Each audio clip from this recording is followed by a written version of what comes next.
أعوذ بالله من الشيطان الرجيم بسم الله الرحمن الرحيم ومثل الذين كفروا كمثل الذي ينعق بما لا يسمع إلا دعاء ونداء صم بكم عمي فهم لا يعقلون يا أيها الذين آمنوا كلوا من الطيبات ما رزقناكم واشكروا لله إن كنتم إياه تعبدون إنما حرم عليكم الميتة والدم ولحم الخنزير وما أهل به لغير الله فمن اضطر غير باغ ولا عاد فلا إثم عليه ان الله غفور رحیم. دا سورہ بقرہ دا آیات نمبر 171 172 اور 173 دے. پدې مخکې الله تعالی پدې مشرکانو باندې رد وکړو چې آغا دیو دا الله صفتونه معبودانو لور کوي چې حلال مقررول او حرام مقررول دا د الله اختیار دی، د بل چا اختیار نه دی. مشرکینو بچیدنو دا مقررول د ځان نه او حلال ساروی بچیدنو حراموله، نو الله تعالی په هغوی باندې رد وکړو او بیا د مشرکینو دلیل بیان کو. د مشرکینو څه دلیل دی؟ دیو په خپل پلارانو پسې چې دین روان دي په پټو سترګو باندې چې ته توحید ته رابلې حلالو ته رابلې نو ستا سره دا خبره نه مني. وایي مونږ به هغه څه کوو چې مونږ خپل پلاران او مشران په څه باندې موندلي نو مونږ به حقه کوو. نو الله ویله وای دا دیو دلیل له کړه دیو پلاران په هیڅ باندې نه پوهېدل او نه په هدایتو دیو بیا هم چې دی نو په هغو پسې پړندو سترګو روان دي. اوس د دې کافرانو مثال بیانیو نو په دې کې زجر دی او زورنه ده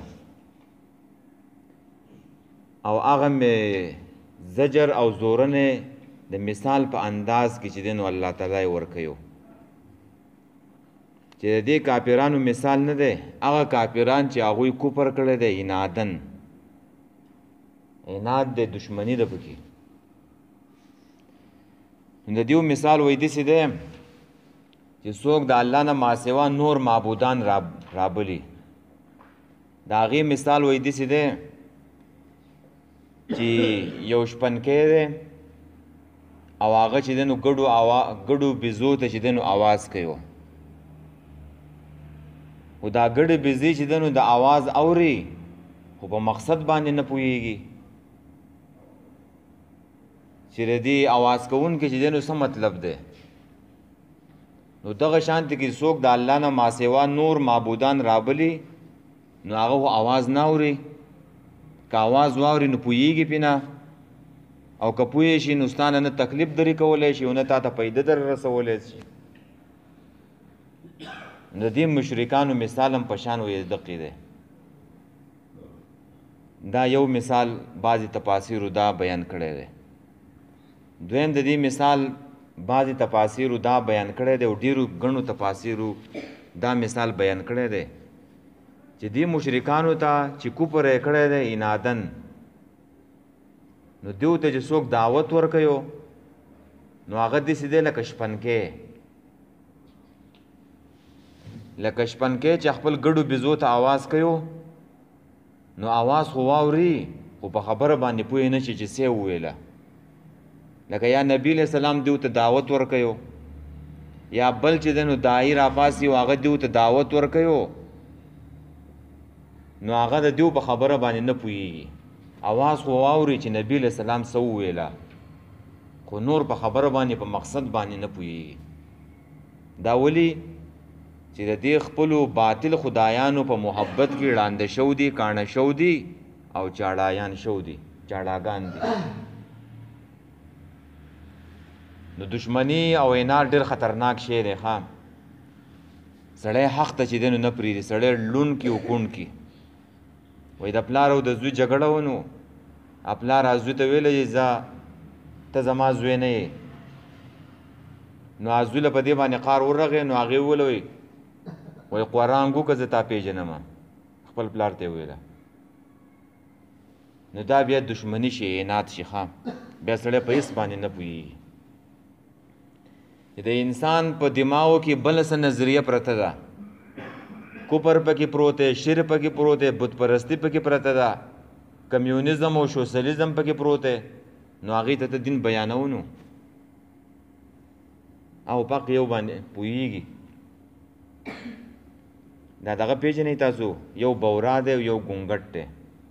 بورا پیژنئ یو د دې شادو مچو دی مشر ته وایي بورا وایو او بل ګونګټ دی دا په دې سخاوالۍ او په مردارۍ کښېني نو دې بورا دې دغه ته وویله ګونګټ ته چې ته زما په شانتې کې او زه دې چې دی نو بدنام کړم او پس زه پاک شیانو کښېنم ګلونو باندې کښېنم او ته په ګندګو باندې کښېنې راځه چې باغ ته دې چې دی نو بوځم او سیل در باندې وکړم ګلونو نه دې بوځم نو هغې ویل زه صحیح دی نو جو ګونګټ یې بوتلو باغ کې چې دی نو په دې ګلونو باندې وګرځو دا یې ورته وویله چې دا ګلاب ګل دی دا غانټول دی دا بل ګلاب دی دا رامبیل چامبیلی ده دا ګلونه ورته وښوه په باغ کې وګرځېده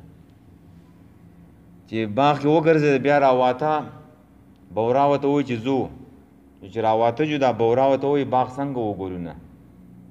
نو ګونګټ د بډې نه چې دی نو یو څښا شی راویستو وایي ما خو دا بویوه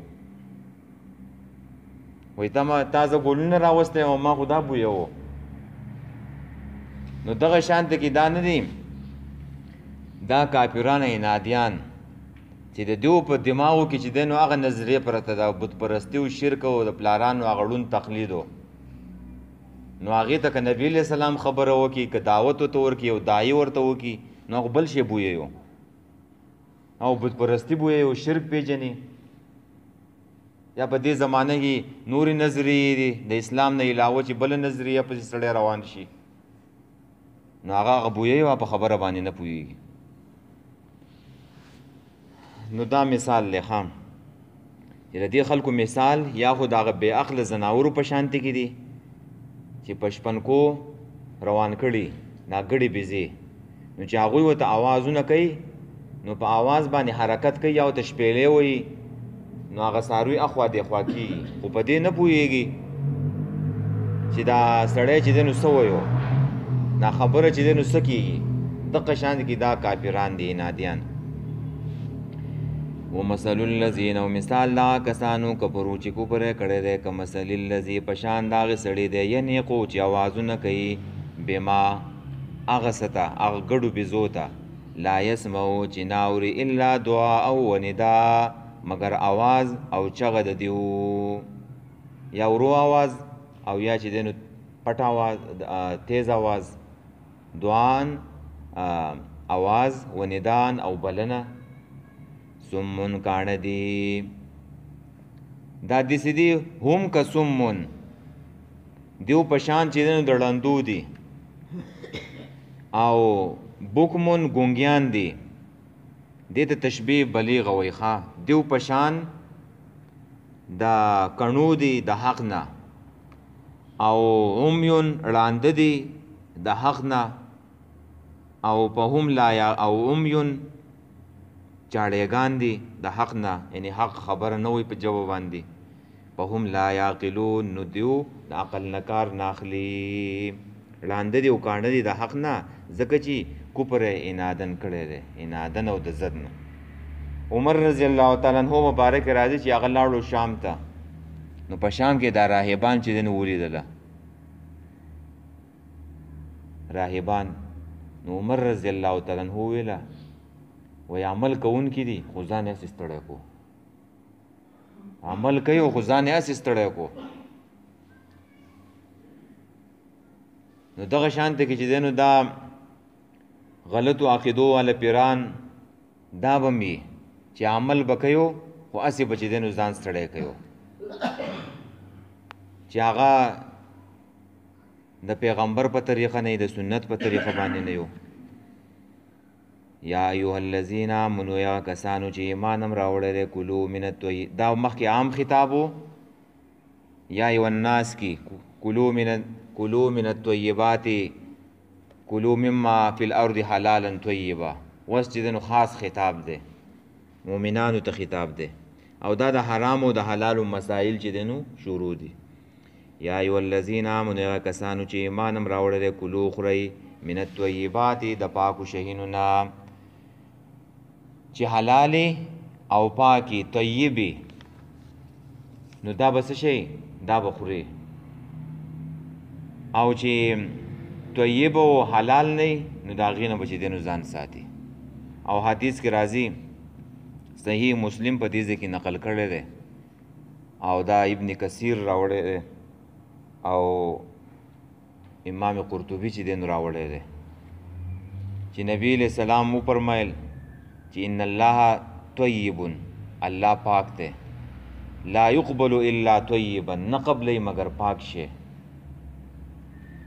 او ان الله امر المؤمنین او الله تعالی امر کړی دی حکم یې کړی په دې باندې مؤمنانو ته چې الله تعالی پاک شی دی نو پاک شی قبلیو نو په دې باندې حکم شوی د مؤمنانو ته بما امر به المرسلین او دغه شانتی کې حکم شوی دی په دې باندې مرسلینو پیغمبرانو ته فقال یا ایها الرسل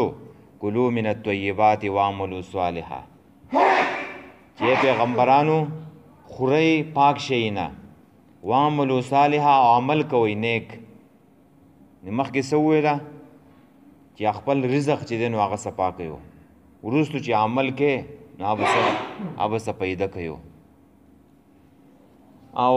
بیا وی وقال یا ایها الذین آمنوا کلوا من الطیبات ما رزقناکم واشکروا لله ان کنتم ایاه تعبدون بیا الله چې دی نو دا آیاتو نبی علیہ السلام دا آیات ویلو چې دا په دې کې مؤمنانو ته چې دی نو حکم شوی د پاکو شیانو بیا ثم ذکر بیا نبی علیہ السلام بیان وکړو الرجل یو سړی دی یطیل السفر چې اوږد سفر یې کړی دی اشعث اغبر چې ګرد آلود دی دوړې پې لګېدلې او خاورې پې لګېدلې او دا یختې چې دی نو دام ببر شو دي زمنګ یې پکې نه ده والي په دوړو باندې څښا دی او یمد یدیه لاسونه چې دی نو اوچت کړلي الی السماء اسمان ته یا ربي یا ربي یا ربي اے الله اے ربا زما دا سوال قبول کی زما دا سوال قبول کی او دعاګانې کوي او خړ پړ شوی دی نبی علیہ السلام وی چې ومطعمه حرام خوراک یې چې دی نو حرام دی ومشربه حرام څښاک یې چې دی نو حرام دی وملبسه حرام جامې او څه چې اغوستې دي دام حرام دي وغذیه بالحرام او غټ شوی په حرامو باندې دی نو په انا یستجاب لذلک د کم ځای نه وایي دعا قبول شي دعا خو عبادت دی که نه نو دا عبادت څه شی غواړي دا پاک رزق غواړي ښه پاک رزق خېټه صفا غواړي چې خېټه دې صفا نه وه نو هېڅ عبادت دې نه قبلیږي دا ول بنیاد دی دا ول شرط دی اول عقیده ده صحیح عقیده بیا چې سړی عمل کوي نو دا هغه به د پیغمبر په طریقه کوي او چې عمل کوي نو خېټه به صفایي چې خېټه صفا نه وي نو بیا عمل نه قبلیږي نن سبا څوک د دې څه خیال نه ساتي ښه د حلال او حرامو تمیز چې دی نو هغه نشته دی په کاروبار کې چې دی نو هغه نشته دی په مزدورۍ او په دیاړۍ کې چې دی نو هغه نشته دی بس پیسې په کار چا څنګه وګټلې نو دا خو عبادت ستا بیا نه قبلیږي دعا به ستا څنګه قبول شي دعاګانې چې نه قبلیږي نو د هغې کې بنیادي شی چې دی نو هغه رزق دی ابن کثیر نقل کړلی سعد ابن ابي وقاص راغی نبی علیہ السلام ته وویله چې زما دپاره دعا وکړه چې زما دعاګانې قبلیږي، مستجاب الدعوات شمه. نو نبی علیہ الصلوۃ والسلام ورته وویله وایي خپل رزق چې دی نو پاک کا، خپل خوراک چې دی نو هغه پاک کا، ستا دعاګانې به چې دی نو قبلیږي. او هغې خپل رزق بیا پاک کړی و، نو بیا هغه د مستجاب الدعوات نه و، رزق پاک. نو دا د عبادت لپاره شرط دی ښه.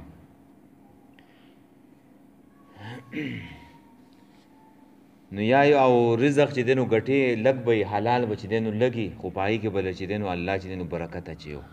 رزق نه دی، دا تقسیم دی. تا ته به چې دی نو هغه خپله حصه چې دی نو میلاویږي، کومه دانه ده کومه رزق دی هغه به تا ته چې دی نو در رسي، هغه به تا ته میلاویږي. دا یو عالم دی نو هغه ذوالفقار، پیر ذوالفقار نقشبندي، د هغې کتاب ما کتو نو هغه وایي ایک دانے کا سفر، وایي د یوې دانې چې دی نو سفر و. وایي دا کراچۍ کې یو کور کې ماشوم و، د ماشوم پرې دا دانې داسې پورته دنګولې، د جوارو د غنمو دانې وې، بیا به د خوله کې کیش کولې، پورته به دنګولې بیا کیش کولې. نو هغه دانه د ماشوم په دې پوزه کې لاړه، نو بیا یې پسې دا ګوته ورکړه، نو ماشوم یې نه پوهېږي، نو هغه خبره لاړه. بس ماشوم ته چې دی نو تکلیف شو، او په دې کې دو تیاری شروع کړی، اسلام آباد ته راځي و، ټکټ میکټ او د جاز هر څه چې دی نو اخیستي دي. او په دې کې هغه پلار راغی، نو چې پلار د ماشوم نه خبر شو چې دې چل شوی دی،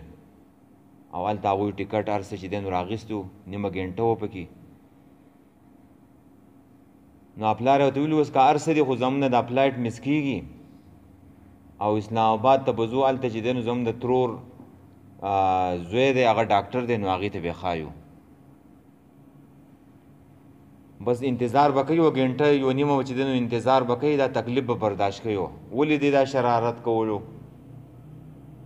دا تکلیف به اوس برداشت کوي. نو په دیو کې بس دیو بیا جاز ته ختلی و، ماشوم ته تکلیف هم دی،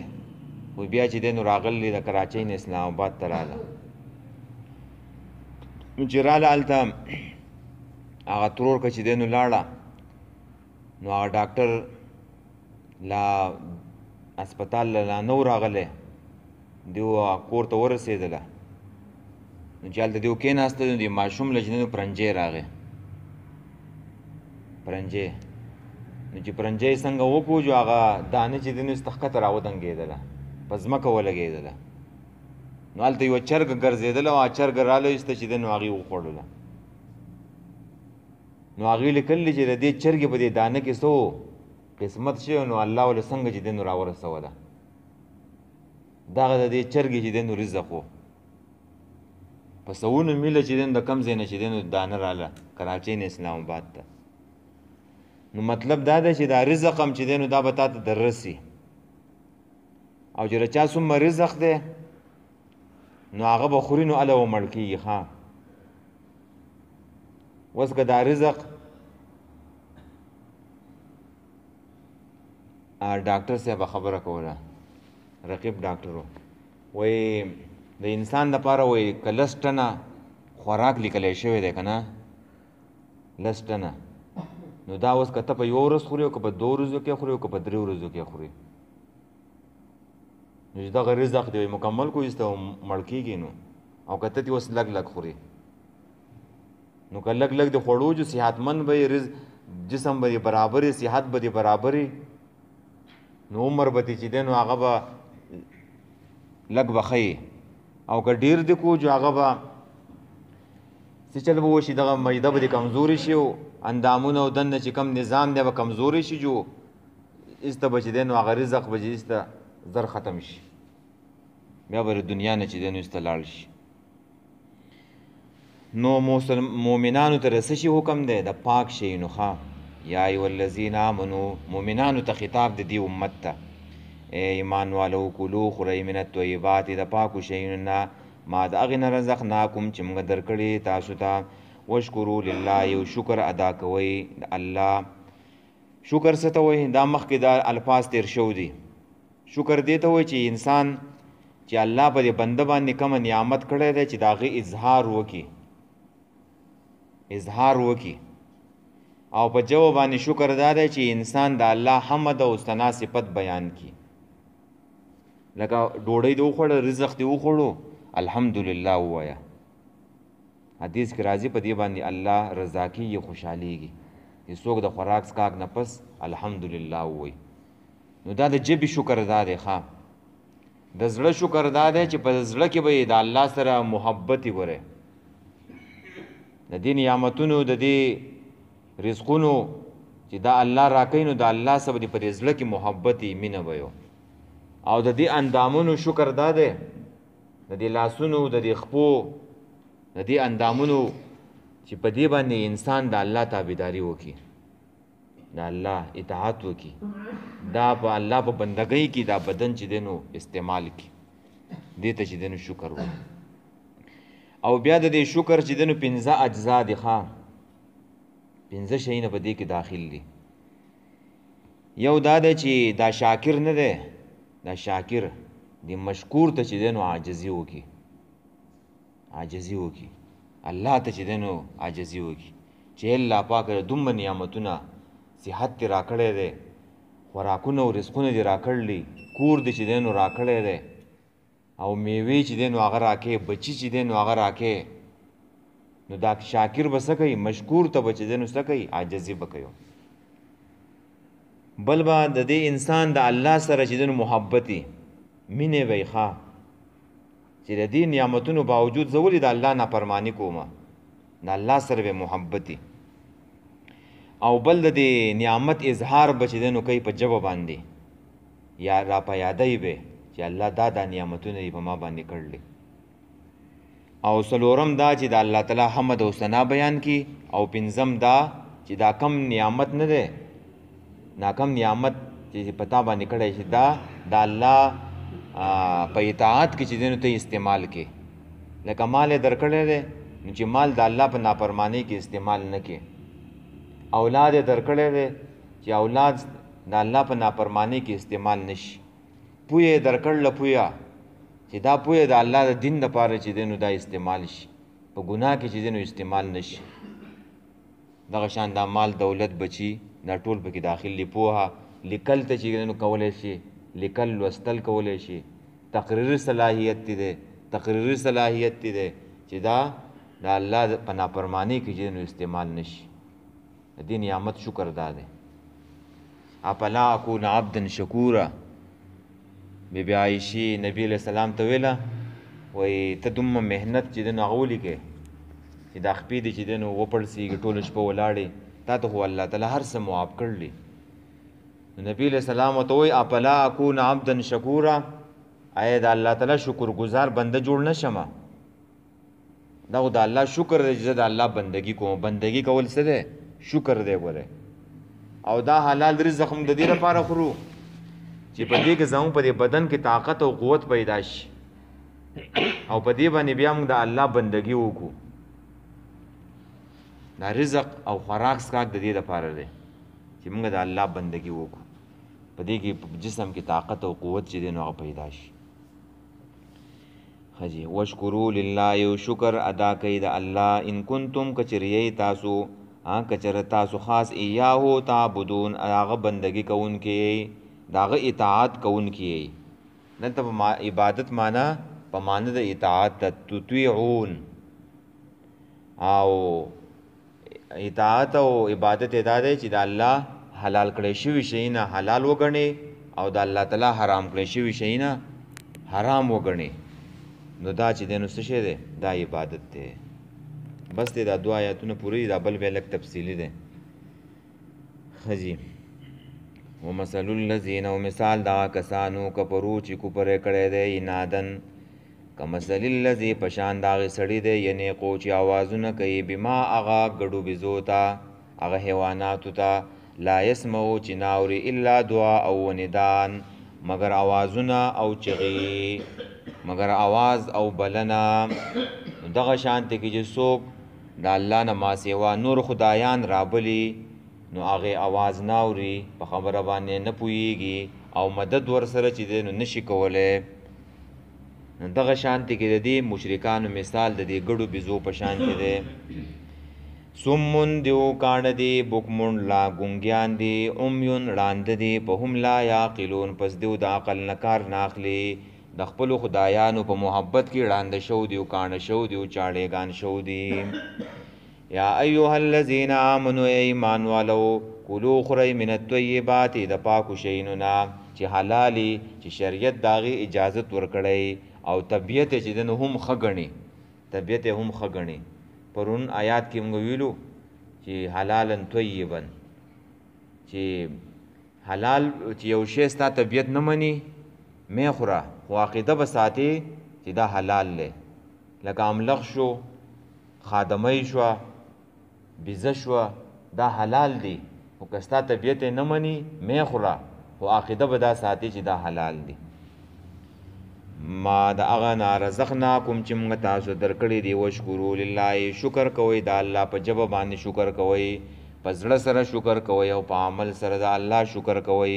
ان کنتم ایاه تعبدون کچر تاسو خاص د هغه بندگی کوونکي یئ.